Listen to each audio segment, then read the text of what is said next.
Hey guys, Desolator Magic here. It's time to make another super controversial video, but this really clearly needs to be made.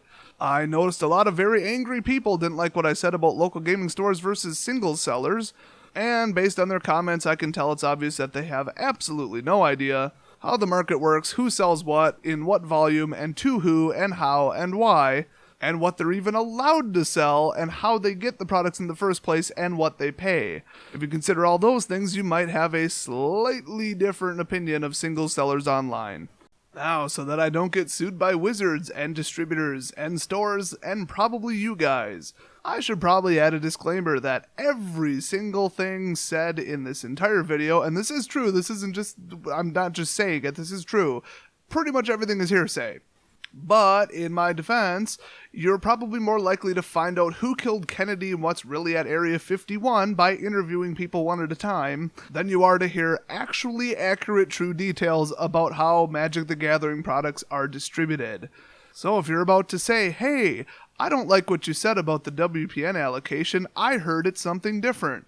That's probably because either somebody was lying to me, or somebody was lying to you, or probably both of us. So many people have written me messages. I have gotten so many messages from the last videos that I made about this, where people said, nah, that's not how distributorship works. The distributors actually do this, not this. You said it wrong. Yeah, that's great, except that I have an account with a distributor, and that is not correct. But on the flip side, my actual distributor, the actual sales rep I talked to, has told me some things that turned out to not be true. And he's my distributor telling me how the system works. So yes, one or two things in this video might not quite be on the up and up, but the theme overall is 100% true, and my points are perfectly valid. Trust me. Oh, but I'm supposed to say that none of it should be taken as fact, it's all my opinion, and I don't know, this video is for entertainment purposes only, and nothing I say about any company or distributor should be taken as absolute fact. In other words, don't sue me. In fact, my actual disclaimer about that goes something more like, if you do try to sue me, any of you out here, for any reason, I will drag you straight to legal hell. It will not be a fun lawsuit, trust me. That said, let's proceed with the video. Everybody knows the old, hobby shop complaint. Everybody online, Amazon.com, eBay, they're killing the hobby shops. Oh my god. That is absolutely true for everything except for Magic the Gathering products. And probably a lot of other card games, technically. If you want to buy a nice model airplane with a cool, actual engine that runs on like butane or something cool like that, you could probably get it for half online, and yes, it is killing hobby shops. One in my area just went out of business for that exact reason. People could go online and get either the exact same product for less, or a ridiculously cheap Chinese knockoff that's way lower quality. And considering you don't need a model airplane to live, nor can you eat it, hobby stuff in general tends to be quite a bit more expensive than the average product. And of course, people only have so much disposable income, so yes, online sellers are killing hobby shops and certain other, niche shops and basically local shops in general. People come into my store all the time, and some of the things that we sell, they say, hey, I could get that online for cheaper. I'm like, yeah, you could. Awesome. When I moved my shop location, I got rid of 90% of the retail section because of that. And we restructured the products that we do still sell. So yes, online sales are the enemy, except for Magic the Gathering. Now let me explain why that is, and try not to get too pissed off because seriously, this is all 100% true. Well, except for this first part, which is more my opinion, but it is provable, I guess you could say. Local gaming stores get a whole bunch of products from Wizards. Yes, they have to front all the money. Well, some of them do. Some of them get 30-day, net invoices, whatever. I have to pay with a credit card, though, so I have to basically front the money, except for the 30 days on the credit card. But then those local gaming stores just, they take the sealed product. They open a couple if they want to sell singles. Some don't sell singles at all. I had no idea that was a thing, but people in the comments said, yeah, mine just doesn't sell singles. They only sell sealed product. They don't take in trades. They don't take in store credit. They just sell sealed product. Nothing wrong with that, for sure. I mean, that guarantees that you make money. But all they literally have to do is cut open a box, grab a box out of the box, hand the box to a customer, and the customer hands them money. Not the hardest thing in the world. Now, holding tournaments constantly, at least every Friday, and a lot of other stores are holding them, 3, 4, 5 times a week. There's all kinds of multiple tournaments. They have to pay for staff and all that. It's not the easiest thing in the world becoming, a WPN partner and all that stuff. You know, they got to clean up after people. It's kind of late hours. They got to staff it. They got to have the square footage and all that. So those poor local gaming stores doing all that work, I guess, are going up against people online that don't have to do anything, right? Wrong. Let me tell you about people who sell singles online, because I'm one of them, as most of you know.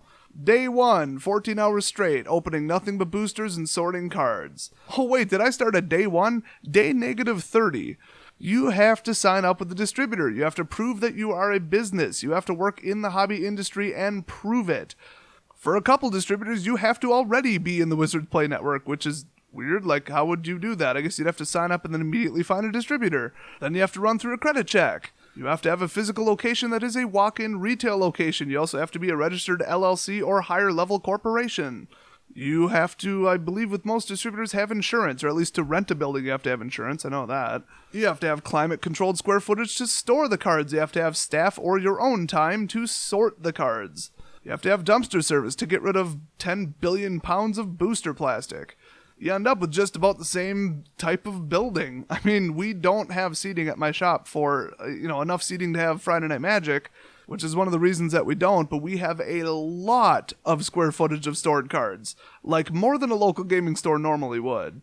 And of course, I have to pay insurance on the value of all those cards. Isn't that fun? So the single sellers sign up for a distributor account. I mean, literally an account with the distributor, not they are distributors. People have been confused about that. Then on day 1, or actually day -1 because the cards arrive one day early, stay awake for 14 hours straight doing nothing but opening boosters until our hands hurt and we can taste what the card ink tastes like.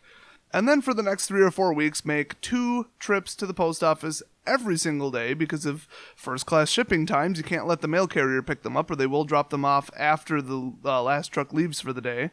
And, we do that for about 4 more weeks. Plus, usually it takes about 3 days to open up the volume that I do. That's with multiple people. And there are single sellers that open 100 times the volume that I do. So they have to pay for all that staff or do it themselves. Either way, it's not a real great proposition. And don't forget about my number 1 argument, which is the fact that if online single sellers all shut down at midnight tonight, no more online single sales, absolutely none. And let me remind you that local gaming stores in the WPN need special permission to sell anything online from Wizards.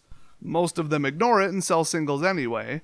And Wizards kind of winks and nods and says, okay, fine, we can't control the singles market because we can't tie serial numbers back to you, but you can't sell sealed product online unless we tell you that you can, and we will give you volume limits and rules and that kind of stuff. So all the random non-WPN single sellers that pretty much exclusively sell singles, because we're also not allowed to sell stuff, they will find the serial number, trace it back to our distributor, and tell them to stop selling to us. Because we are seriously not allowed to sell sealed product online. So we open 100% of the packs that we get, sell them all, and if we stop doing that, nobody in the world would be able to finish their decks. When was the last time you designed a deck, it's just a pretty good deck, and then you went to your local gaming store and said, hey, I need these 39 cards, do you have them? And they said, yes, I have all 39. That does not happen. Because of net decking, everybody wants the same card, and the local gaming stores are sold out within usually about 24 hours or so. All the ones in my area never have the cards I need. Now, I will go there first, just to support them and help clear out their inventory, but then I always have to fill in the rest of my deck with purchases online. Now, you could trade with your friends, but if everybody's trading for the same Ulamog and the same Jace, there's just not enough to go around. That's just how it works. So online single sellers are crucial to the game. They're not ruining local gaming stores. We don't provide a place for people to play, remember. But also do remember that way more than 50% of all MTG players in the world have never stepped foot in an LGS for any type of structured tournament like F&M, anything DCI certified, I should say. They play at home, they play with their friends, they play at school, and they just don't touch the formal tournament market, basically. Those types tend to get cards online a little bit more if they're building like really serious decks instead of just complete casual ones. But, who doesn't say, oh, I really want, a 3rd and 4th copy of this card, I'm just going to pick one up. So if we all disappeared overnight, then pretty much nobody could play Magic, nobody could complete their decks, and the whole system would just collapse. Opening boosters, sorting and storing cards, and having a storefront to become a customer of a distributor, which is mandatory, and you also have to have an LLC or better. That all costs money. The insurance costs money. The storage costs money. The sorting, I guess cost money, at least your time or staff money. And yeah, the square footage to store the cards is not pretty, trust me. Especially when it has to be climate controlled. So Wizards went and just stabbed us in the back and said, we don't care about singles sellers, we don't touch the singles market, and we don't care about them. We're going to close our eyes and cover our ears and pretend that they don't exist, and then only ship Eternal Masters to local gaming stores. Even though for every one person at Friday Night Magic, there's probably 10 people just at the local school that play and will never come to the local gaming store. Plus, Wizards is directly competing with them because more than 50% of their income comes from MTG Online, which does not support local gaming stores at all. It directly competes with them. So if anybody's killing local gaming stores, it's Wizards themselves. Why? Because local gaming stores just don't move the same amount of product that single sellers do, and they see them as less important, even though they completely lie and tell them they're more important, and then ship them limited runs. Now seriously, if you think that online single sellers who just open bulk amounts of packs and then get individual cards into people's hands are not important and we don't do more work, keep in mind that the U.S. Postal Service loses about 1 in 100 of my packages, so there's money right out of my pocket and one pissed off customer. Then there's all the liars and scammers that'll take a picture, say a card's damaged, and you know damn well that it wasn't when it left, and they're taking a picture of another damaged card. Then you have to refund them, otherwise they'll threaten to leave bad feedback. Then there's the fact that the U.S. Postal Service raised the price of all of the shipments just a couple days before Oath of the Gatewatch came out. That threw off my spreadsheets by over $1,000. Then we all have to get in just monstrous amounts of basically bales of hay, except instead of hay, it's envelopes. Miles of tape and packaging tape. And we gotta have multiple laser printers as well as multiple drums, multiple toner for them to print off all the shipping labels. Then there's the approximately 7.8% eBay fees that I pay, and I'm a top seller. So that's the lowest it can go. And all of these shipping supplies we have to buy up front and on time and keep stocked with our own money before we make a penny on the cards. Then we have to have a security system to make sure that nobody breaks in and steals $100,000 worth of cards. Okay, that one affects the local gaming stores too, so I'll give them that one. Then we have to deal with complete dicks that buy one single card for $6 and it costs us like $2.70 to send it out. Then there's hundreds of people that make one single $6 order that costs about $3 total to ship out. All things considered. And then there's when you open up a box and a whole bunch of the cards are printing defects. Those are fun. They're even more fun when you don't catch them and then try to send them out and somebody says, hey, all of these are cut to the left. These aren't near mint condition. And then there's the fact that everybody wants Ulamog and only certain amounts of people want Void Winnower. But when you sell out of Ulamog because it's more popular, then there goes everybody. They're going to order from an even bigger vendor and just say screw you completely, and then you can't move your Void Winnowers. Then you have to ditch off all the bulk rares somewhere or store them long term, neither of which is a great solution. Usually the going rate is 10 cents a piece to any buy list from a super vendor. Like we're talking the Card Kingdoms, the Channel Fireballs, SCGs, if anybody would ever do business with them. Even like Troll and Toad, I mean, they're a lot bigger than I am. So trust me when I say that online single sellers like me do way more work than the local gaming stores do. We have way more to worry about, and it's a way tougher business to be in, and we make less because we have to compete with everybody worldwide. So that is specifically in detail why I'm pretty pissed that they decided not to send me any sort of Eternal Masters boxes at all just because I'm not in the Wizards Play Network, even though sellers like me are far more important to the customer base as a whole and we sell more product. So that's nice and fair of them, isn't it? And in case you're not as frustrated as I am at this point, the Wizards Play Network allocation numbers that you've been seeing floating around are not the only boxes that are being printed and sold. Your stores do not want to tell you this, but they're getting way more than they should have, and it is just crooked as crap. Some of the stuff I'm not allowed to talk about, and others I just shouldn't talk about because it'll make it really pissed at your local gaming store. But you've probably heard, like a low-level store, like a Gateway store or a Core store or whatever, they're getting like 2 cases or 4 cases or something, which is only 6 boxes. That's pathetic. How is that going to go around? 6 boxes per case, I should say, but still, that's pathetic. The highest level store only gets 8 from what I heard. 8 cases of 6 boxes, and they're like a high level store. They hold like tons and tons of events, probably have multiple locations.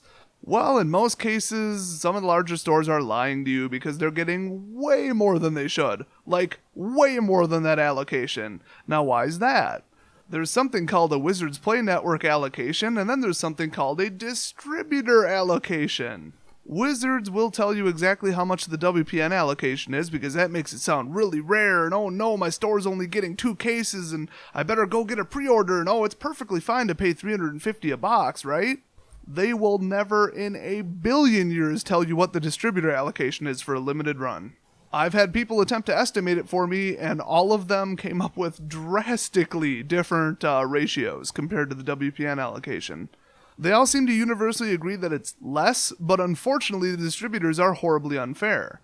Let's say that my distributor, which is one of the only 6, there's only 6 in the US by the way, as far as the last time I checked. Let's say they got the Wizards Play Network allocation and it's 100,000 boxes on the dot. What a coincidence. Let's say Wizards sends them as a distributor allocation another 100,000, which who knows, could be 500,000 additional, it could be 20,000 additional, nobody knows. I think it's probably closer to another 100,000 though. They can do whatever they want with that allocation, to a certain extent. They can't just sit on all of them for 10 years. They are not allowed to do that. From a very reliable source told me this. A lot of this is hearsay, but I mean, let's just say a couple stores I know of, at least in my state, are getting way more than they should. Like, way more. Like, they've taken more pre-orders than the maximum level of WPN allocated cases, and in all cases, all the staff refused to tell me how they did it. So I figured it out myself.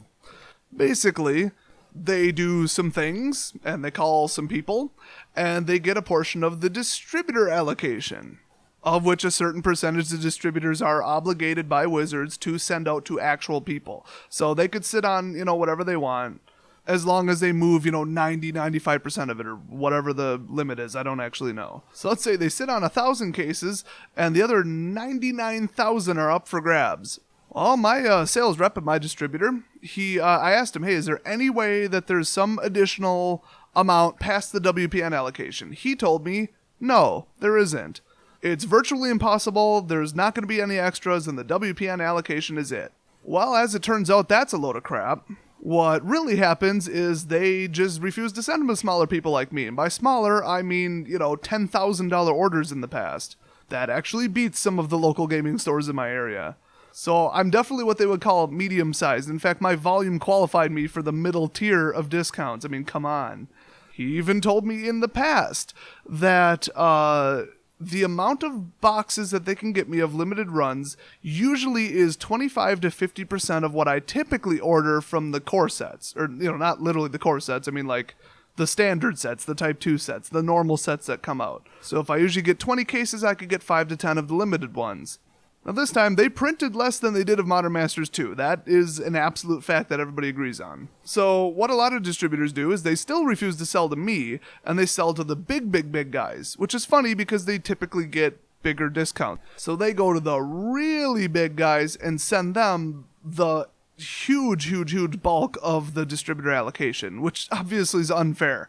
I mean, they can't spare me one case, just one case. I would be happy with one case, especially since it would be like $100 below MSRP.